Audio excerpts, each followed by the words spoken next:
नमस्कार। आइए साथ पर प्रकाश डालें।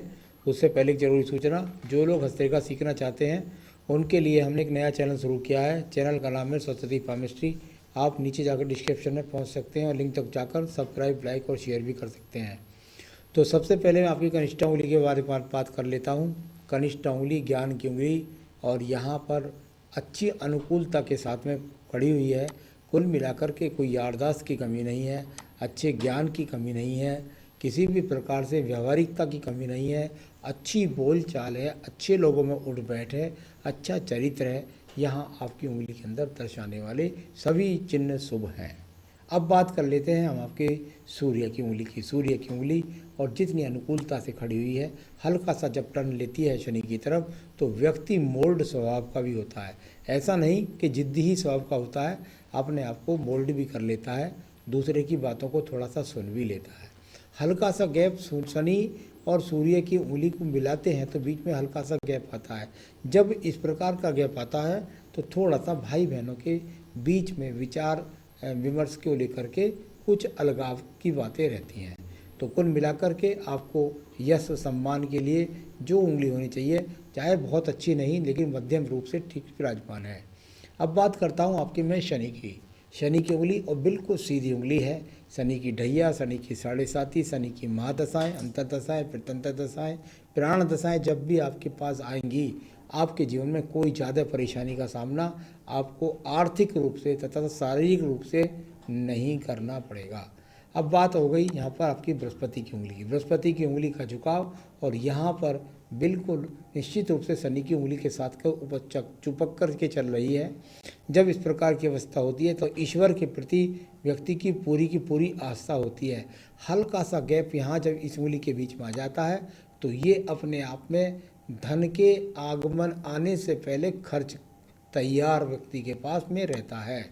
तो ये इस प्रकार की रेखाओं को यहाँ पर आपकी उंगलियों के बारे में मैंने बताया।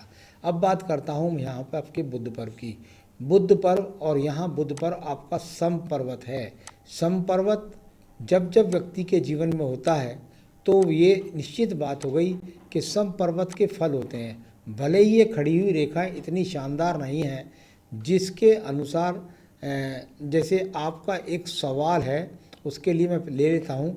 आपने कहा एक तो मुझे देखना पड़ता उसमें बृहस्पति पर्व का रोल, दूसरा मैंने उसमें बुध की उंगली देख ली, बृहस्पति की उंगली देख ली और साथ ही साथ यहाँ से निकलने वाली ये शिक्षा की रेखा देख ली। आपने कहा मेरे जीवन के अंदर क्या मैं IIM, IIT या MBA कर सकता हूँ? बिल्कुल निश्चित रूप से मैं कह सकता हूँ कि आप ये सोचना छोड़ दीजिए, क्योंकि शिक्षा का योग वाली अब कहीं से कहीं तक कोई संभावना यहाँ पर नज़र नहीं आ रही है। तो यहाँ इस प्रकार का ये चिन्ह नज़र आया। अब बात करता हूँ आपके सूर्य के पर्व की। सूर्य का पर्व यश का पर्व होता है। यहाँ से नौकरियों के बारे में जाना जाता है और यहाँ से साथ ही साथ जाना जाता है जीवन में ऊंचाइयों के लिए। साथ ही साथ जाना जाता है क्या जीवन में कोई किसी दाग का सामना तो नहीं करना पड़ेगा, या नौकरी में सस्पेंशन का, या बहुत बड़े रोगों का। तो वो इस तरह की चीज़ें यहाँ सूर्य पर्वत पर कहीं से कहीं तक नहीं विराजमान है। यदि कहूँ तो बिल्कुल यहाँ पर व्यक्ति रहता है उसी क्षेत्र भर के लोग आपको जानते हैं। बहुत ज़्यादा दूर दूर तक कोई आपकी ऐसी ख्याति का चिन्ह यहाँ पर मौजूद नहीं है। तो यहाँ एक चीज़ पता लगी कि आपने कहा पॉलिटिक्स। पॉलिटिक्स बिल्कुल भी नहीं, बिल्कुल भी नहीं। चलिए अब बात कर लेते हैं यहाँ आपके एक और पर्व की। ये पर्व है यहाँ से निकलने वाली रेखाएं अच्छे बड़े बड़े लोगों के साथ संपर्क बनाती है और यहाँ ये रेखा जो खड़ी हुई हैं ये शनि पर्व की बहुत अच्छी रेखा है। यानी कि जीवन के अंत समय तक आपके पास धन के आगमन निरंतर सा रूप से बने रहेंगे, खासतौर से 55 वर्ष के बाद, और बड़े लोगों से संपर्क। तथा एक जो आड़ी रेखा जा रही है वो बताती है कि व्यक्ति अपनी तरफ से दान पुण्य के काम और तीर्थ यात्राएँ भी करता रहेगा। आइए बात कर लेता हूँ आपके एक और पर्व की, इसको बोलते हैं बृहस्पति का पर्व। बृहस्पति का पर्व और ये रेखा जाकर और बाहर की तरफ चली गई, यानी जब ऊपर ये रेखा गई तो ये जा कर के ये नीचे वाली रेखा और ये बाहर की तरफ चली गई। बाहर की तरफ जाना ये अच्छा इंडिकेशंस नहीं होता है। यहाँ जब इस प्रकार का इंडिकेशंस होता है तो व्यक्ति अपने आप से थोड़ा व्यथित हो जाता है, अपनी जो रेस है दुनिया के साथ लगाने में, उसमें अपने आप को व्यथित महसूस करता है, कुछ अलग करने के लिए प्रयास करता है, लेकिन सफलता नहीं मिलेगी क्योंकि रेखाएं बाहर की तरफ चलेगी। अगर ऊपर की तरफ जाती तो ये सफलता का संकेत हो जाती। तो चलिए, ये आपका बृहस्पति पर्व है। अब बात कर लेते हैं आपकी सीधा सीधा आपकी हृदय रेखा की। हृदय रेखा और आपकी साथ ही साथ विवाह रेखा बहुत ही मोटे रूप से हाथ के अंदर विराजमान है। जब इस प्रकार की मोटी रेखा और हृदय रेखा इतनी मोटी हो तो व्यक्ति के, ये समझिए कि अब उसके अंदर उसकी पत्नी के साथ व्यक्ति के वैचारिक मतभेद चलते रहते हैं। बस मतभेद तक की बात है, इससे आगे की कोई भी बात नहीं है। साथ ही साथ यहाँ आपकी इस समय 46 साल की उम्र है, तो यहाँ ये मतभेद ज़्यादा जो है इतने मोटे हैं, वो बस समझ लीजिए कि आपके 46 और 48वें वर्ष तक ही है। इसके बाद वो मतभेद भी आपके ख़त्म हो जाएंगे। कोई बहुत बड़े रोग का इंडिकेशंस यहाँ मुझे अभी नज़र नहीं आया। तो इस प्रकार की हम हृदय रेखा ने बताया, विवाह रेखा ने बताया। अब बात करता हूँ आपके मंगल पर्व की। मंगल पर्व से निकलने वाली रेखाएं, ये व्यक्ति के अंदर कामना, यानी कि कुल मिलाकर के व्यक्ति के अंदर शक्तिपुंज रेखाएं होती हैं। अगर ये रेखाएं नहीं हो तो व्यक्ति अपने काम के प्रति रुचि नहीं रखता है। तो ये अपने पास, आपके पास ये मौजूद रेखाएं आप में कामना रखती हैं, आप अपने काम के प्रति अग्रसर रहते हैं, बढ़ते रहते हैं। इस प्रकार की रेखाएं ये मंगल पर्वत पर विराजमान हैं। अब बात करूंगा आपके द्वितीय मंगल की। देखिए, द्वितीय मंगल, जब जब मैंने देखा है कि इस प्रकार की रेखाएं द्वितीय मंगल से निकलती हैं तो व्यक्ति के अंदर साहस के साथ साथ कोर्ट कचहरी का सामना कराएंगी, या तो यह राज्य सरकार से संबंधित कार्यों से सफलता दिलाएंगी। यानी कहीं ना कहीं इस प्रकार की रेखाएं कभी छोटे मोटे मुकदमों का सामना भी करवा देती हैं। अब यहाँ मंगल द्वितीय पर्व ये रेखाएं हो गई। अब बात करता हूँ इसके बाद में मैं आपकी सीधी सीधा बुद्धि रेखा की। बुद्धि रेखा अनुकूलता के साथ में आपकी ये बुद्धि रेखा चलती हुई, यानी किसी भी प्रकार से ये नहीं कह सकता कि ये व्यक्ति कोई अपने जीवन के अंदर व्यथित, मतलब कोई से मस्तिष्क रोग है या कोई डिप्रेशन रोग है। ये कुल मिलाकर अच्छी बुद्धि रखने वाला व्यक्ति है और अपने जीवन में अपने जो आवश्यकता है उनको पूरा करने में समर्थ है। यानी बुद्धि है तो समर्थता है, यानी आप अपनी चीज़ों को एकत्रित कर सकते हैं। अब बात कर लेते हैं आपके दूसरे पर्वत की, जिसको चंद्र पर्वत बोलते हैं। चंद्र पर्वत और चंद्र पर्वत से एक दूसरे को काटने वाली रेखाएं यहाँ पर निकल रही है। बहुत ज़्यादा देखने में आता है कि जब ये चंद्र पर्वत की रेखाएं यहाँ पर होती हैं तो ऐसे व्यक्ति के दिमाग के अंदर बहुत सारी चल रही होती हैं बातें। यानी कि जो आप ये पूछते हो, क्या मैं एक्टिंग में चले जाऊं, क्या मैं फिल्म में चले जाऊं, क्या मैं थिएटर में चले जाऊं, तो ये हैं कामना की रेखाएं। और हैं कहाँ पर? चंद्रमा के क्षेत्र पर। और चंद्रमा का क्षेत्र क्या होता है? कला का क्षेत्र।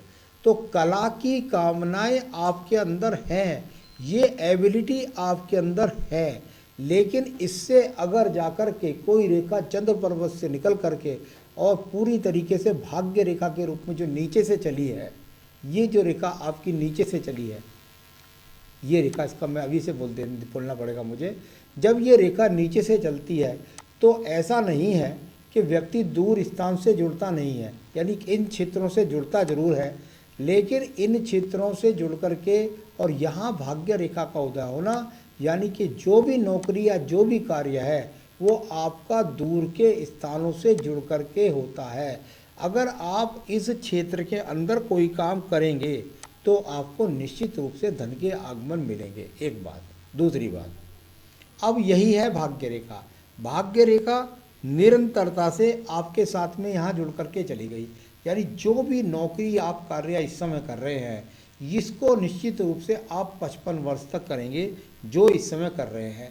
एक दूसरे कार्य का जो उत्पन्न आपके यहाँ जीवन में हो रहा है, वो जिस समय मुझसे आप बात कर रहे हैं 46वें वर्ष में, यहाँ से एक और रेखा का उदय हुआ है, यानी 45 से 46वें वर्ष में दूसरी भाग्य रेखा का उदय हुआ है। और वो सीधी रेखा जा करके, यानी दूसरा काम भी करते रहेंगे, इसके साथ साथ एक और काम भी सुचारू रूप से शुरू हो गया है और वो भी जीवन के अंत तक जा रहा है। तो यहाँ कुल मिलाकर के अगर मैं देखता हूँ तो ऐसा नहीं है कि आपके पास इस समय धन आगमन नहीं है, या आप कहते हैं कि मेरा भाग्य कैसा, तो ये कोई भाग्य खराब वाला हाथ नहीं है। तो आपका भाग्य बढ़िया है, और साथ ही साथ बिल्कुल निश्चित रूप से बिजनेस रेखा कोई नहीं है हाथ के अंतर्गत। आप बस अपने नौकरी से संबंधित ही काम करें तो आपके लिए ज़्यादा अनुकूलता यहाँ पर नज़र आती है। अब बात करेंगे, आपने कहा धन, जमीन, मकान, वाहन। तो मैं बता दूं, जब धन जमीन की बात आती है तो ये आपके जीवन में जहाँ से ये क्रॉस का चिन्ह है, यानी अब 46वें वर्ष के बाद शुरुआत हो गई है आपकी इन चीज़ों के आने की।